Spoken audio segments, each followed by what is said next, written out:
أعوذ بالله من الشيطان الرجيم بسم الله الرحمن الرحيم السلام عليكم ورحمة الله وبركاته الحمد لله رب العالمين الحمد لله الذي أنزل السكينة في قلوب المؤمنين ليزدادوا إيمانا مع إيمانهم أشهد أن لا إله إلا الله وحده لا شريك له الحق المبين وأشهد أن محمدا عبده ورسوله الصادق الوعد الأمين اللهم صل وسلم وبارك على سيدنا محمد وعلى آله وأصحابه أجمعين أما بعد سبحانك لا علم لنا إلا ما علمتنا إنك أنت العليم الحكيم اللهم إنا نسألك علما نافعا ورزقا طيبا وعملا متقبلا اللهم إنا نسألك الهدى والتقى والعفاف والغنى اللهم إنا نسألك خير هذا اليوم وخير ما فيه وخير ما قبله وخير ما بعده ونعوذ بك من شر هذا اليوم وشر ما فيه وشر ما قبله وشر ما بعده اللهم إنا نسألك خير هذا اليوم فتحه ونصره ونوره وبركته وهداه ونعوذ بك من شر ما فيه وشر ما بعده. Yang saya hormati ketua beserta seluruh jajaran pengurus Masjid Nurul Ikhwan, yang saya hormati para bapak-bapak, ibu-ibu jamaah salat subuh yang dirahmati Allah. Mari kita awali kajian kitab Riyadhus Shalihin min kalami Sayyidil Mursalin lil Imam Al-Hafiz Al-Faqih Abi Zakaria Yahya bin Syaraf An-Nawawi Asy-Syafi'i dengan sama-sama baca umul kitab Al-Fatihah. A'udzu billahi minasyaitonir rajim. Bismillahirrahmanirrahim. Alhamdulillahirabbil alamin. Arrahmanir rahim. Maliki yaumiddin. Iyyaka na'budu wa iyyaka nasta'in. Ihdinas siratal mustaqim. Siratal ladzina an'amta 'alaihim ghairil maghdubi 'alaihim waladdallin. Amin. Jamaah sekalian rahmati Allah, pagi hari ini kita akan membahas kitab Riyadhus Shalihin dan kita masih di bab kasratut turuqil khair, banyaknya jalan menuju kebaikan, dan kita berada di dua hadis terakhir daripada bab ini. Bismillahirrahmanirrahim. An Anas radhiyallahu anhu qala Rasulullah sallallahu alaihi wasallam innallaha la yarda 'anil 'abdi an ya'kula al-aklata fayahmadahu 'alaiha aw yashraba asy-syurbata fayahmadahu 'alaiha. Rawahu Muslim. Dari Anas radhiyallahu anhu bahwa Rasul sallallahu alaihi wasallam bersabda, Allah meridhai seorang hamba yang apabila ia menyantap satu makanan kemudian dia memuji Allah atas makanan yang dimakannya, ataupun minum satu minuman kemudian dia memuji Allah Subhanahu wa taala atas minuman yang diminumnya. Hadis riwayat Al-Imam Muslim. Jamaah sekalian rahmati Allah, inilah hadis yang diriwayatkan oleh Anas bin Malik radhiyallahu an yang dikutip oleh Al-Imam An-Nawawi dalam bab begitu banyak jalan menuju kebaikan. Dan di antara jalan menuju kebaikan itu adalah memuji Allah ketika kita memulai makan dan selesai makan, dan memuji Allah selesai kita minum. Ya. Jadi ini yang kita bahas di pekan yang lalu. Ya. Saya review lagi, saya ulang lagi. Jadi di dalam makan dan minum itu ada beberapa adab yang harus kita miliki. Pertama, adab secara perbuatan. Apa saja adab secara perbuatan ketika kita makan dan ketika kita minum? Yang pertama, kita makan dan minum dengan tangan kanan dan tangan kiri. Jangan dengan tangan kiri. Ya. Makan dan minum dengan tangan kanan. Jangan sekali-kali kita makan dengan tangan kiri. Karena makan dengan tangan kiri itu adalah cara makan setan. Ya. Maka ada salah seorang yang pernah berada di hadapan Rasul sallallahu alaihi wasallam makan dengan tangan kiri. Kemudian Rasul sallallahu alaihi wasallam bersabda, "Kul bi yaminik." Ini perintah dari Rasul sallallahu alaihi wasallam. Makan dengan tangan kanan, jangan dengan tangan kiri. Ya. Orang itu dengan sombong mengatakan, "La astati'." Aku tidak bisa makan dengan tangan kanan. Maka Rasul sallallahu alaihi wasallam bersabda, "Lastata'ta." Ya. Karena engkau telah mengucapkan engkau tidak akan bisa makan dengan tangan kanan, maka engkau tidak akan bisa makan selamanya dengan tangan kanan. Maka sejak saat itu orang itu nggak bisa mengangkat tangan kanannya. Ya, ini menunjukkan betapa tegasnya Rasul Shallallahu Alaihi Wasallam dalam masalah ini. Maka sejak awal anak-anak kita jamaah sekalian, kita harus biasakan mereka untuk makan dengan tangan kanan. Maka pernah dalam satu kejadian bahwa Amr ibn Abi Salamah, ya, itu pernah bersama dengan Rasul Sallallahu Alaihi Wasallam. Ini Amr ibn Abi Salamah ini masih kecil, ya, putra daripada Abu Salamah, ya, dan Ummu Salamah, sedang bersama dengan Rasul Sallallahu Alaihi Wasallam, ya, lagi makan. Dan ketika dia makan, Rasul Sallallahu Alaihi Wasallam, kul biyaminik, makanlah dengan tangan kanan, ya. Dan adab yang kedua adalah adab secara perkataan. Tadi adab secara perbuatan, ini adab secara perkataan. Adab secara perkataan adalah kita memulai makan dengan membaca bismillah dan kita akhiri makan dengan membaca alhamdulillah, ya. Jadi dari sini kita bisa memahami bahwa wajib bagi kita setiap makan kita berzikir dengan menyebut bismillah, dan selesai makan kita juga wajib untuk mengucapkan alhamdulillah. Kenapa? Karena semua yang kita makan dan minum ini adalah nikmat dari Allah Subhanahu wa ta'ala.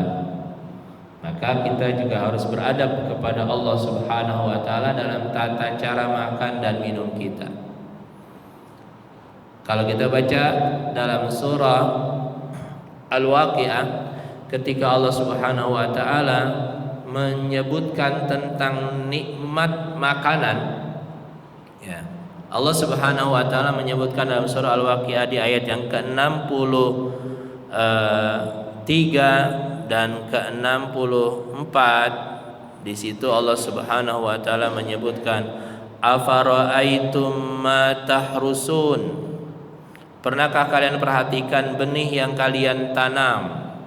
A'antum tazra'unahu am nahnu zari'un, kamukah yang menumbuhkannya ataukah kami yang menumbuhkannya?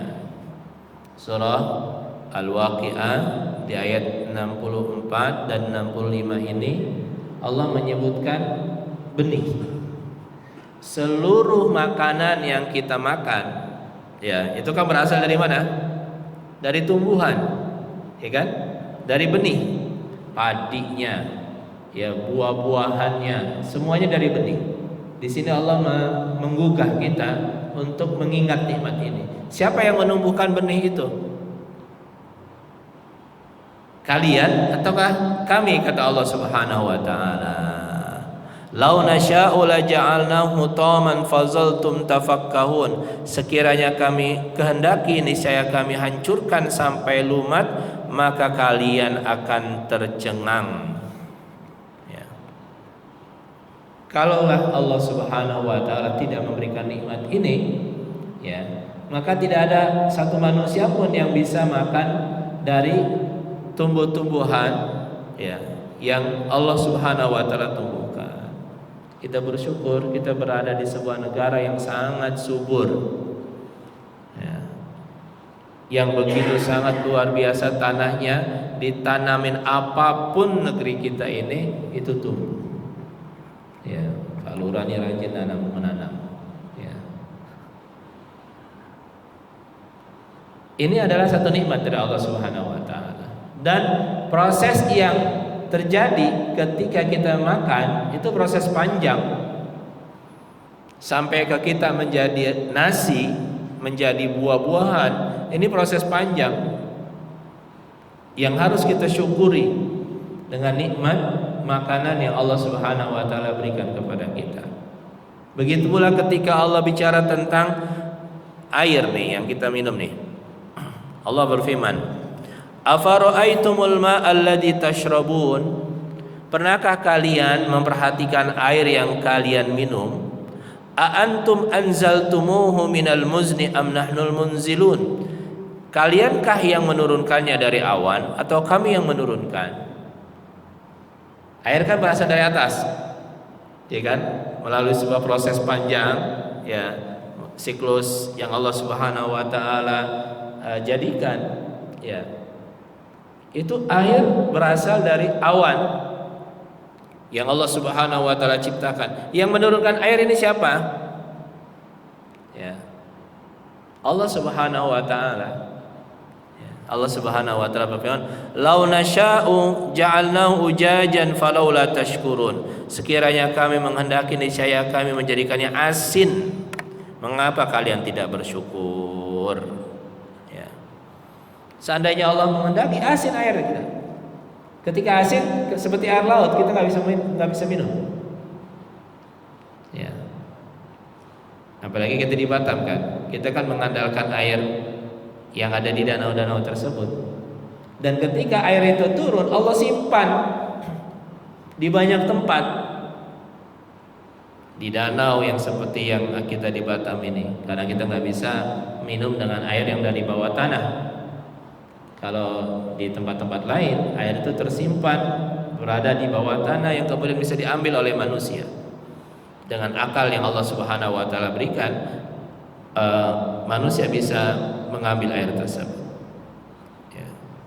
Nah, hadis ini walaupun sangat sederhana dalam kehidupan kita sehari-hari, tapi ada satu nikmat, keridhaan Allah Subhanahu wa taala.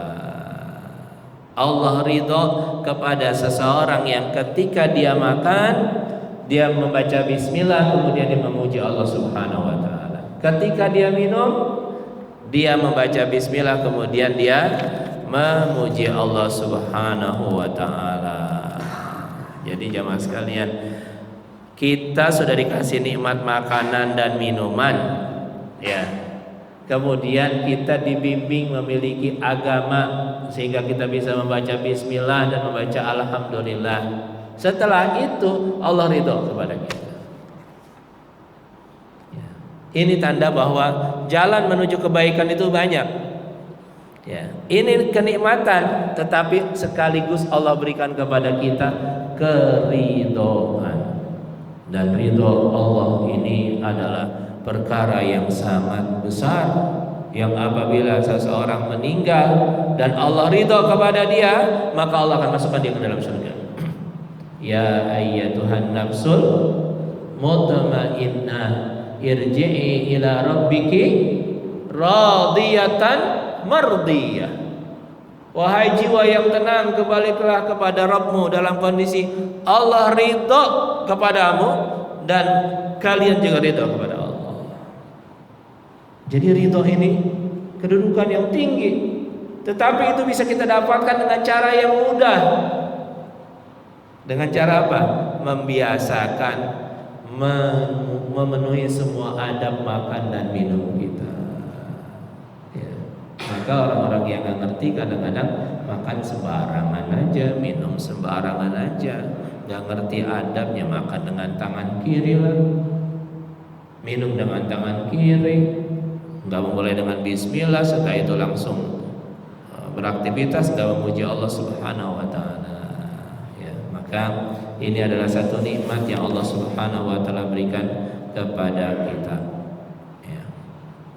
Apakah setiap makan dan minum, kalau makanan itu banyak, harus kita baca bismillah? Misalkan ini ada nasi, ini ada lauk, ini ada buahan, gitu kan? Atau lauknya banyak gitu kan, di sini ada tempe goreng, ada jengkol, ada semur tahu dan sebagainya gitu. Apakah setiap makanan yang kita ambil ini kita baca bismillah? Ya. Para ulama mengatakan memulai membaca bismillah di awal, selebihnya nggak perlu baca bismillah. Ya. Kalaupun Anda mau membaca bismillah lagi nggak apa-apa, tapi petunjuk Nabi adalah membaca Bismillahirrahmanirrahim di awal. Setelah itu kita mulai makan semua apa yang ada kita di hadapan kita makan. Ya, dan mengakhirinya di ujung. Selesai kita makan, alhamdulillahirabbil alamin. Ya. Ada juga yang membiasakan tuh, ada kadang-kadang ini makanan, satu makanan, jenis makanan dibaca bismillah. Habis baca bismillah lagi. Ya. Silakan saja. Ya. Tetapi kemudahan dalam tata caranya adalah memulainya dengan bismillah. Seluruh makanan dan minuman yang ada di hadapan kita baca bismillahirrahmanirrahim. Udah kita makan. Selesai kita makan, kita minum, baca alhamdulillahirabbil alamin. Ya, dan di sana ada doa-doa yang diajarkan. Allahumma barik lana fima razaqtana wa qina adzabannar. Alhamdulillahilladzi at'amani wa saqani min ghairi haulin minni wala quwwah wala haula wala quwwata illa billahil aliyil azim. Ya, ini doa yang diajarkan oleh Rasulullah SAW. Tapi cukup kalau kita nggak bisa baca doa itu, cukup kita membaca bismillah ketika akan memulai, dan kita cukup membaca alhamdulillah, kita selesai, sudah cukup. Karena hadis ini memberikan keterangan kepada kita membaca bismillah dan membaca alhamdulillah. Hadis yang terakhir dari hadis yang membahas tema begitu banyak jalan menuju kebaikan. An Abi Musa radhiyallahu anhu anin Nabi sallallahu alaihi wasallam qala ala kulli muslimin sadaqatun qala ara'aita illam yajid qala ya'malu bi yadayhi fayanfa'u nafsahu wa yatasaddaq qala ara'aita illam yastati qala yu'inu dzal hajatil malhuf qala ara'aita illam yastati qala ya'muru bil ma'ruf awil khair qala ara'aita illam yaf'al qala yumsiku 'anil syarri fa innaha shadaqah muttafaqun alaihi. Dari Abi Musa Al-Asy'ari radhiyallahu anhu berkata, Rasul sallallahu alaihi wasallam bersabda, setiap muslim wajib bersedekah. Kalimat ini diperhatikan, Pak. Setiap muslim wajib bersedekah. Abu Musa Al-Asy'ari bertanya, bagaimana menurut Anda jika dia tidak mendapatkan sesuatu, enggak punya apa-apa? Rasulullah bersabda, kalau tidak ada, hendaklah dia bekerja sehingga bermanfaat untuk dirinya, lalu dia bersedekah. Ya, jadi kalau nggak punya apa-apa, kita wajib bekerja. Dari hadis ini kita bisa memahami, kita wajib bekerja. Kemudian Nabi Musa bertanya lagi, bagaimana menurut Anda jika dia tidak mampu, tidak mampu bekerja atau tidak sudah berusaha mencari kerjaan tidak dapat kerjaan? Qala, maka Rasulullah bersabda, hendaklah dia membantu orang yang membutuhkan pertolongan. Kemudian Abu Musa bertanya lagi, bagaimana menurut Anda jika dia tidak mampu? Rasulullah bersabda, hendaknya dia memerintah kepada kebaikan, kebajikan atau kebaikan. Kemudian Abu Musa Al-Asy'ari bertanya lagi, bagaimana menurut Anda jika dia juga tidak mampu? Ya, maka Rasulullah bersabda, yumsik anis syarri fa innaha sadaqah. Hendaklah dia menahan diri dari berbuat kejahatan, karena itu juga termasuk sedekah. Ya mas sekalian, di sini Rasulullah SAW memberikan kepada kita makna sedekah yang sangat luas. Ya, sedekah bukan cuma secara material, secara finansial, tetapi memiliki dimensi yang sangat luas. Maka itu Rasulullah menyebutkan setiap muslim wajib bersedekah, ya. Karena ala kulli sulama minan nasi sadaqah, sebagaimana yang sudah kita bahas di pertemuan-pertemuan yang sebelumnya. Setiap persendian kita wajib disedekahin. Ya, setiap pagi nih, setiap hari persendian kita yang berjumlah berapa, Pak? 360 persendian. Ini dalam tubuh kita ini ada 360 persendian, dan setiap hari itu harus kita sedekahkan. Ala kulli sulama minan nasi sadaqah kulla yaumin tatlu'u fihi syams. Setiap terbit matahari. Ya. Jadi Kenapa sedekah itu menjadi wajib? Karena setiap hari, setiap terbit matahari kita harus mensedekahkan persendian yang ada di dalam diri kita, ya. Jadi ini wajib. Tetapi sedekah itu jenisnya berbagai macam. Sebagaimana hadis yang sudah kita bahas juga. Setiap tasbih, setiap takbir, setiap tahlil, setiap mengajak kepada kebaikan, mencegah dari kemungkaran, membantu orang yang kesulitan, ini adalah sedekah. Ya, tadi kita habis sholat ya, kita akan membaca tasbih, tahlil, takbir. Ini semua sedekah. Ya, ini semua sedekah. Ini menunjukkan bahwa jalan menuju kebaikan begitu sangat banyak. Ya. Maka yang harus kita waspadai adalah kita punya jiwa, kita punya nafsu yang selalu mengajak kepada keburukan. Sebagaimana firman Allah ketika Allah berbicara tentang Nabi Yusuf alaihissalam, wa ma ubarri'u nafsi, aku tidak bisa membebaskan diri dari dorongan hawa nafsu. Inna nafsa la ammaratun bisu, karena nafsu itu selalu menyuruh kepada perbuatan buruk. Salah satunya apa, Pak? Menunda-nunda kebaikan. Kita kan sering menunda-nunda kebaikan, ya kan? Antara aja dah. Contohnya apa? Ini setiap malam, Pak, kita kan bunyikan alarm. Benar gak? Kita bunyikan alarm jam 3, jam setengah 4, jam 4 bunyi kreng, kita terbangun. Dan jam 3 tidur dulu dah. Benar gak? Ini pengalaman kita nih, saya juga ngalamin. Ya, ntar setengah 4. Tiba-tiba kita bangun sudah bunyi tarhim, gitu. Udah bunyi tarhim 5 menit sebelumnya. Ya Allah, kenapa saya tadi tunda-tunda, lewat dah salat tahajud saya. Kita bangun ke kamar mandi udah 5 menit, gitu kan? Selesai azan, Pak Qasim udah azan, kita udah ketinggalan salat tahajud. Ini hari Jumat nih, Pak, ini hari mulia, jangan tunda-tunda. Sedekah di hari Jumat ini seperti kita bersedekah di bulan Ramadan, kata Al-Imam Ibnu Qayyim rahimahullah. Dan di hari ini ada waktu yang dimana kalau kita berdoa itu tidak ditolak oleh Allah Subhanahu wa ta'ala. Maka rangkaian ibadah di Jumat ini rangkaian ibadah yang harus kita jaga. Dari mulai pagi ini kita jaga, ya, karena jiwa kita ini sering mendorong kita untuk menunda-nunda kebaikan. Maka ketika Allah berikan kesempatan bagi kita, Allah membuka nih pintu kebaikan, segerakan. Jangan kita tunda-tunda. Karena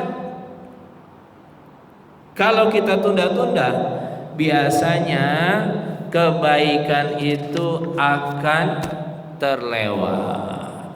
Maka itu Allah berfirman, fastabiqul khairat, bersegeralah, ya, bersegeralah menuju kepada kebaikan. Jalan menuju kebaikan banyak, maka bersegeralah.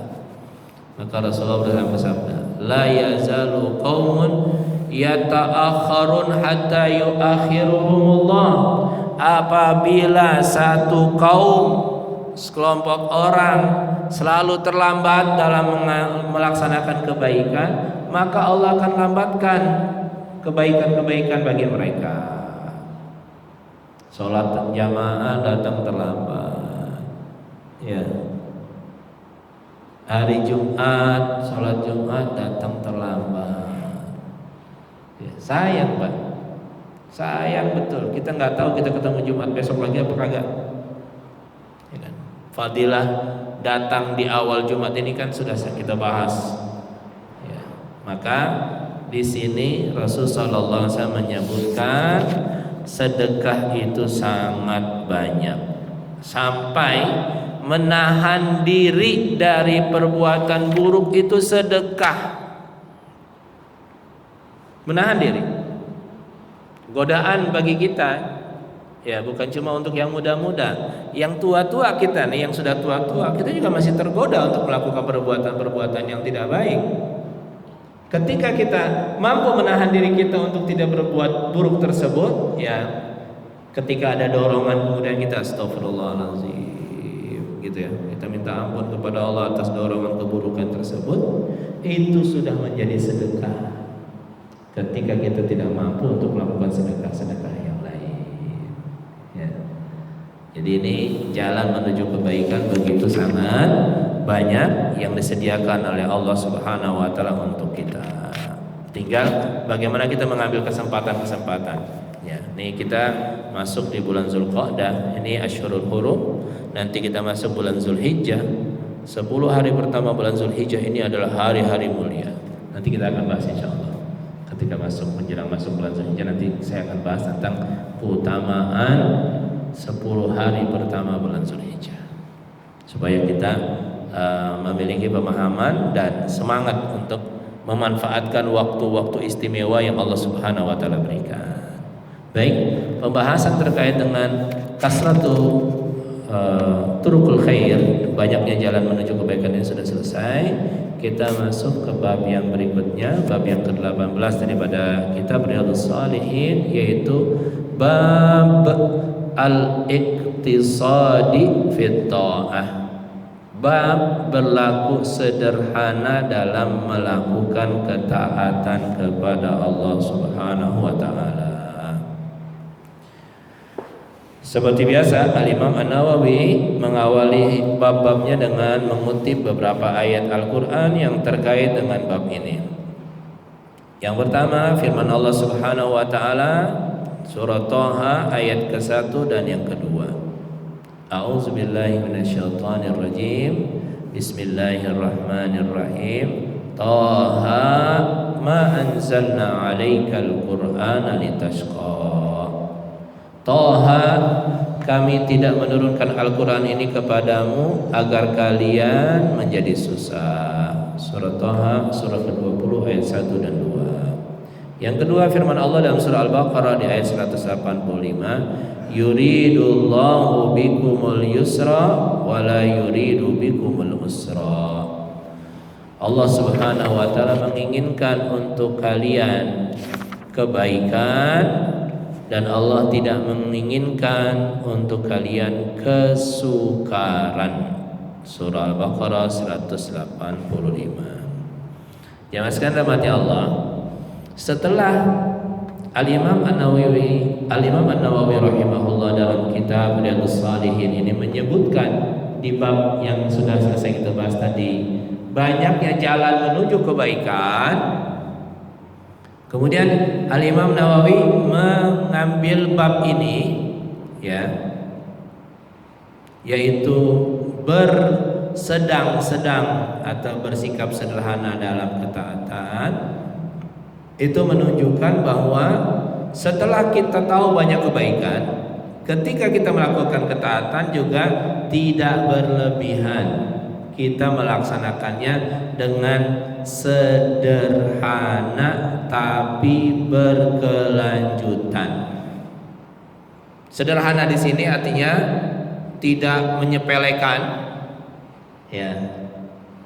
Misalkan makna menyepelekan itu artinya kita laksanakan tapi kita laksanakan dengan tidak maksimal. Contoh, ya, sholat 5 waktu. Ya, sholat 5 waktu kan ada namanya waktu al-afdal, waktu al-jawaz, waktu al-karahah. Waktu yang paling utama itu awal waktu. Azan berkumandang, kita segera laksanakan. Waktu jawaz ini waktu yang dibolehkan, yaitu selesai lewat waktu utama kita laksanakan sampai di pertengahan waktu. Misalkan sholat zuhur. Sholat zuhur itu kan sekarang jam 12 lewat sekitar 5 menit gitu ya, 3-5 menit gitu. Ketika azan berkumandang kita datang langsung ke masjid, ini afdal. Waktu jawaz itu adalah waktu yang dimana seseorang boleh melaksanakan sholat misalkan sampai menjelang asar, 30 menit sebelum asar. Ini waktu jawaz namanya, waktu dibolehkan. Waktu karoha, waktu yang dimakruhkan itu adalah melaksanakan sholat di ujung-ujung waktu. Ya. Nah, di ujung waktu inilah yang disebut dengan menyepelekan. Fawailul lil musallin alladzina hum an salatihim sahun. Celaka orang-orang yang sholat. Siapa mereka? Orang-orang yang lalai dalam sholatnya. Makna lalai sholat di sini artinya melaksanakan sholat di akhir waktu. Ya, injury time. Udah di ujung-ujung dia baru melaksanakan. Ini namanya orang yang menyepelekan. Orang yang terlalu berlebihan, dia datang ke masjid belum waktu sholat, waktunya kerja, dia datang ke masjid.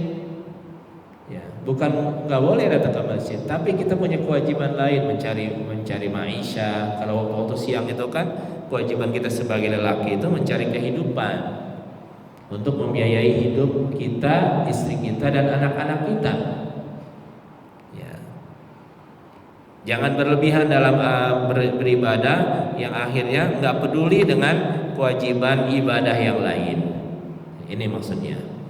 Jadi kita harus sederhana, tidak berlebihan dan tidak menyepelekan. Karena inilah yang diperintahkan oleh Allah di dalam Al-Quran. Begitu pula contoh yang lain adalah berinfak. Allah Subhanahu wa taala berfirman, "Walladzina idza anfaqu lam yusrifu wa lam yaqturu wa kana baina dzalika qawama." Dan orang-orang ibadur rahman itu adalah yang apabila dia berinfak tidak berlebihan dan dia juga tidak berbakhil dalam infaknya. Kita punya uang sekian, nggak boleh kita infakkan semuanya. Ya, ini namanya berlebihan.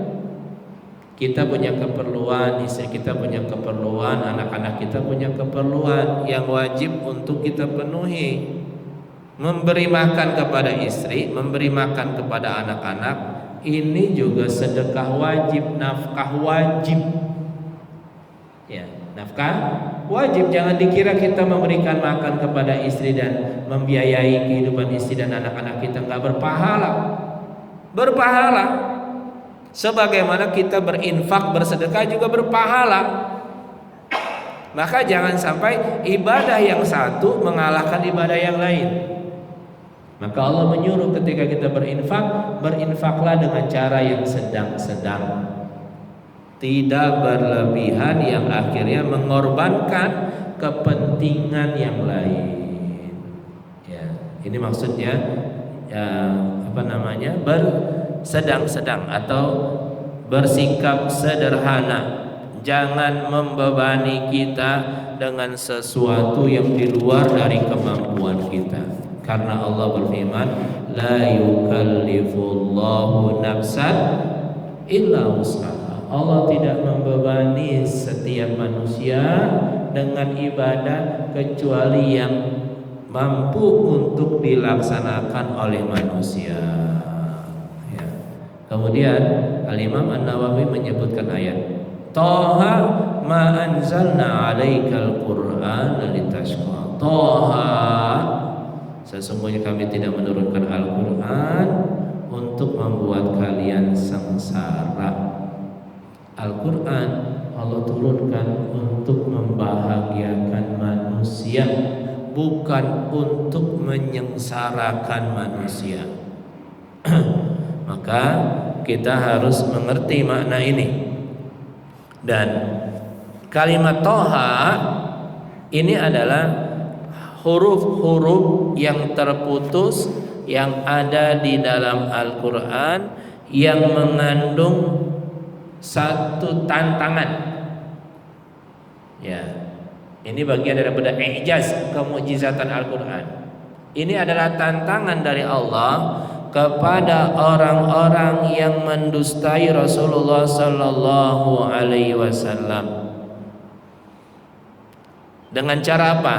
Dengan cara menyebutkan satu ayat yang terdiri dari huruf-huruf yang terputus-putus yang berasal dari huruf bahasa Arab. Ini kan Al-Quran ini turun kepada Nabi Muhammad yang berbahasa Arab. Ya. Dan tantangan ini bukan sesuatu yang datang dari luar diri mereka, tetapi yang datang dari dalam diri mereka. Kalau kalian mengingkari kenabian Nabi Muhammad sallallahu alaihi wasallam, maka datangkanlah Al-Quran. Ya. Satu surah, 10 ayat, ya. Atau satu ayat, bahkan satu huruf.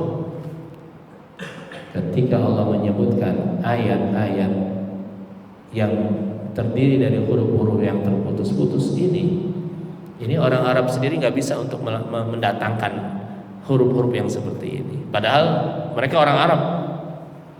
Ya, bagaimana dengan orang yang selain Arab?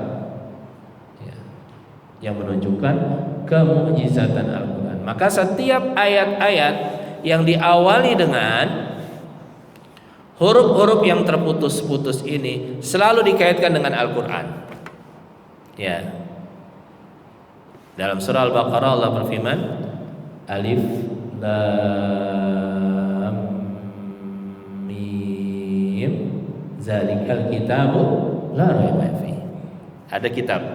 Dalam surah Al-Imran Allah berfirman, Alif Lam Mim Allahu la ilaha illa huwal hayyul qayyum nazzala 'alaikal kitab. Allah lah yang tidak ada ilah kecuali Dia yang Maha hidup dan yang mengatur semua kehidupan. Dialah yang menurunkan Al-Quran kepadamu. Dalam surah Al-A'raf Allah berfirman, Alif Lam Mim Sad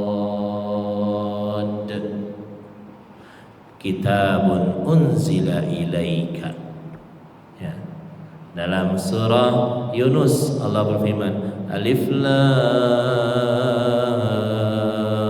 Ra Tilka ayatul kitab.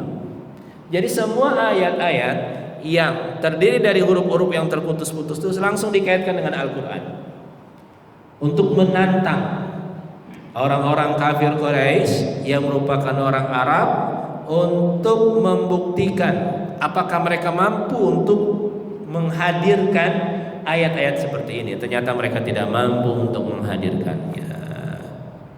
Ya. Dan tantangan ini juga Allah berikan bukan cuma kepada manusia, sampai kepada jin. Ya, jin pun tidak bisa untuk mendatangkan ayat-ayat seperti Al-Quran. Ya. Inilah kemujizatan Al-Quran yang abadi sampai saat ini. Kemudian, ma anzalna 'alaikal Qur'ana litashqa. Kami tidak turunkan Al-Quran kepadamu wahai Muhammad untuk agar supaya manusia sengsara, tetapi Al-Quran Allah turunkan membawa kebahagiaan, membawa kebaikan, membawa kesuksesan di dunia dan di akhirat, sebagaimana firman Allah di dalam Al-Quran,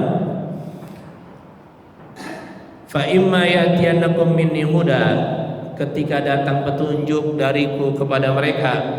Apa kata Allah? Famanittaba'a hudaya fala yadhillu wa la yashqa. Barang siapa yang mengikuti petunjukku, mereka tidak akan tersesat dan mereka tidak akan sengsara. Wa man a'rada an zikri fa inna lahu ma'isyatan danka. Sebaliknya, barang siapa yang berpaling dari peringatan-peringatanku, dari ayat-ayatku, kata Allah, maka dia akan mendapatkan kehidupan yang sempit.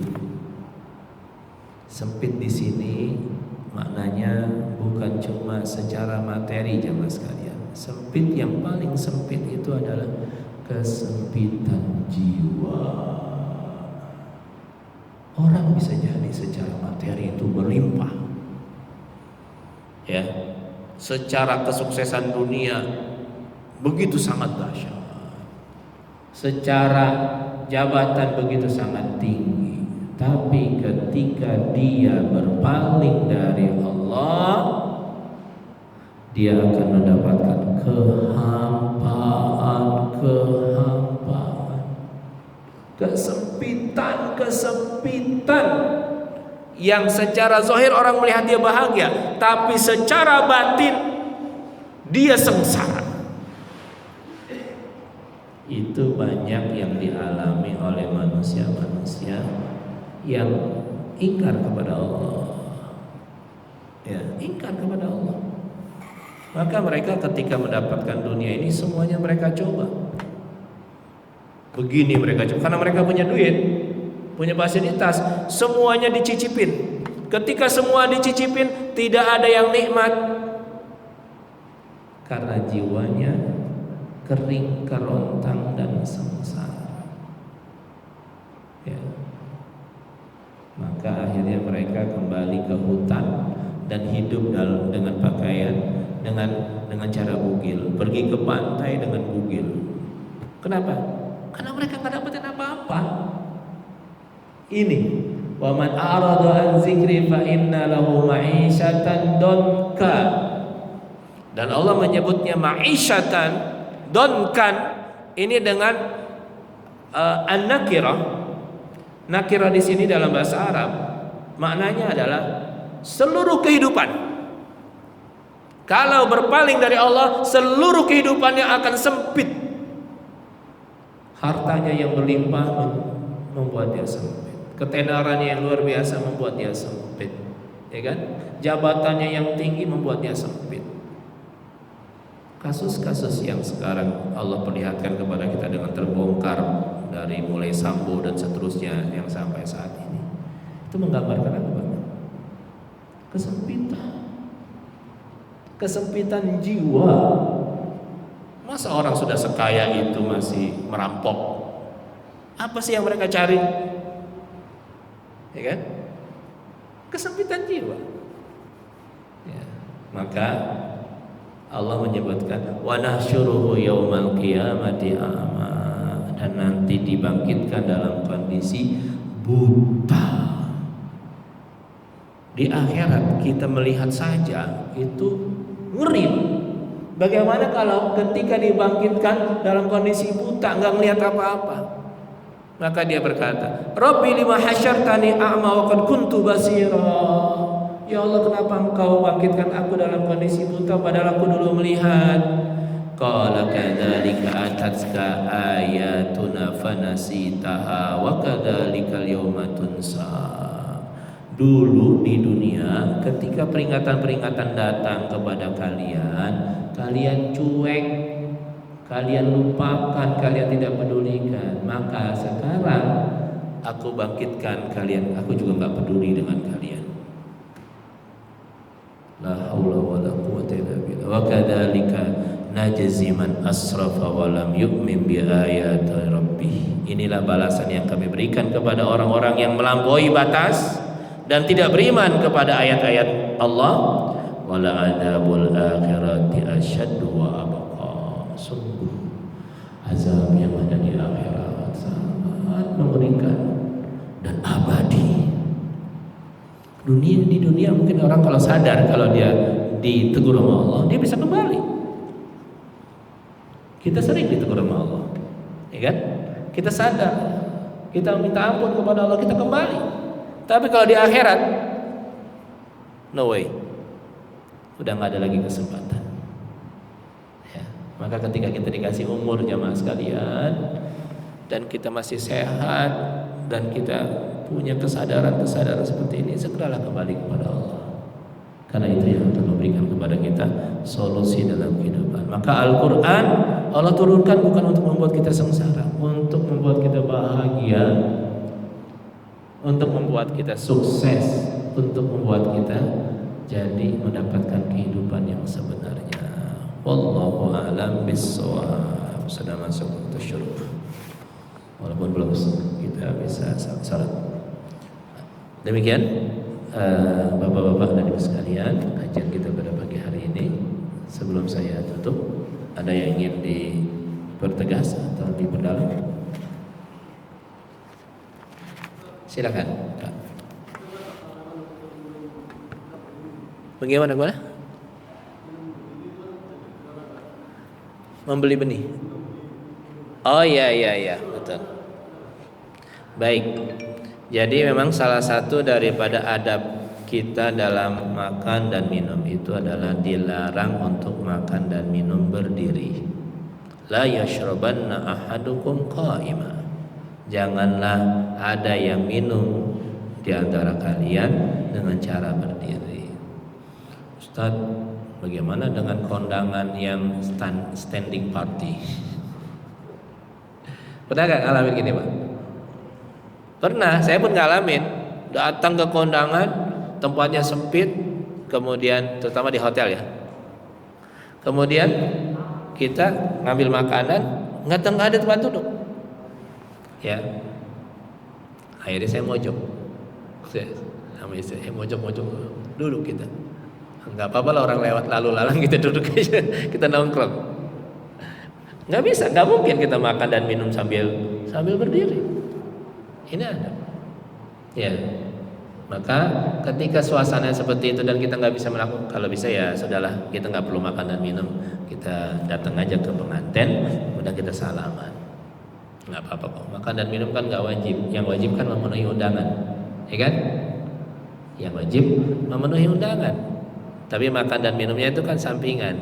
Ya Yuda, ya, sayang Ustadz, ya nggak apa-apa. Kecuali kalau kita ada kesempatan makanan, silakan makan. Walaupun ada juga yang mengatakan ini bukan sesuatu yang haram, tapi ini kan masalah muru'ah. Masalah apa? Muru'ah. Dalam Islam itu kita ada namanya adab. Dan adab itu menunjukkan kebagusan agama seseorang. Salah satunya adab makan dan minum. Orang itu terlihat agamanya beres atau enggak, salah satunya dengan cara adab. Ya. Jadi gitu. Kalau bisa kita hindari untuk tidak makan dan minum dengan cara berdiri. Termasuk ketika kita lagi olahraga ya. Ya, Pak Toto lagi main tenis gitu kan, mau minum. Ambil aja, nongkrong aja dulu. Ya, kita duduk sambil kita minum. Ya. Gitu, Pak. Wallahu a'lam bishawab. Baik jemaah sekalian, nanti kita ngobrol di tempat makan sambil duduk di sebelah. Bisa kita ngobrol lebih jauh lagi nanti. Mari kita tutup dengan sama-sama baca surah Al-Asri dan doa kafatul majlis. Bismillahirrahmanirrahim. Wal 'asri innal insana lafi khusr illa allazina amanu wa 'amilus shalihat وتواصوا بالحق وتواصوا بالصبر سبحان الله وبحمده سبحانك اللهم وبحمدك أشهد أن لا إله إلا أنت أستغفرك وأتوب إليك صلى الله عليه وسلم محمد وعلى آله وصحبه أجمعين والعفو منكم ثم السلام عليكم ورحمة الله وبركاته صلى الله على محمد صلى الله عليه وسلم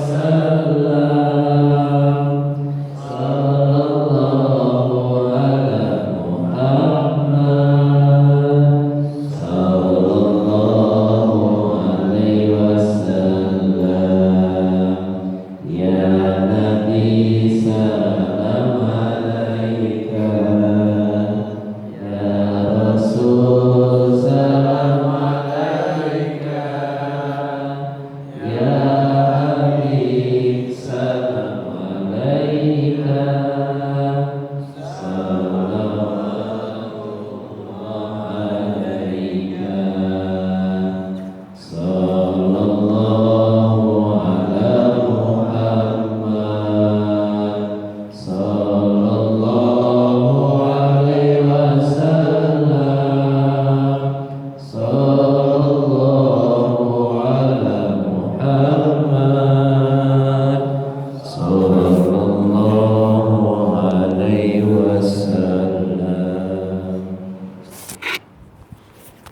Kutong di sini kon ni tatang. Halus ah.